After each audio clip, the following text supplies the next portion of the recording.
Hello ખેડૂત મિત્રો, બોલતો પોપટ યુટ્યુબ ચેનલમાં આપનું હાર્દિક સ્વાગત છે.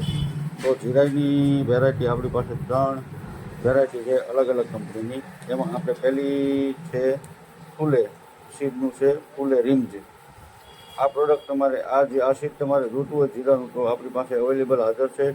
પછી તિરુપતિ રડાર જે એચપી બાયો કંટ્રોલ સિસ્ટમનું આવે છે અને આની એડ પરેશભાઈની પણ આવે છે, તો આ વસ્તુ પણ આપણી પાસે હાજર છે. અને શ્રીરામ સીડનું છે આ શ્રીરામ 66. તો આ ત્રણેય વેરાયટી જીરાની આપણી પાસે અવેલેબલ હાજર છે. તો અવશ્ય આપણા એગ્રોની મુલાકાત લો અને આ ત્રણેય પ્રોડક્ટ મેળવવા માટે નીચે આપણો કોન્ટેક્ટ નંબર આપેલો છે અને આપણી દુકાન છે સિનેમા રોડ ઉપર ગઢડા. તો આ ત્રણેય વેરાયટી લેવા માટે અવશ્ય એગ્રોની મુલાકાત લેશો. ફૂલેનું રીમઝીમ, તિરુપતિ એચપી બાયો કંટ્રોલ સિસ્ટમનું રડાર અને શ્રીરામ એગ્રોનું શ્રીરામ 66. ધન્યવાદ. તો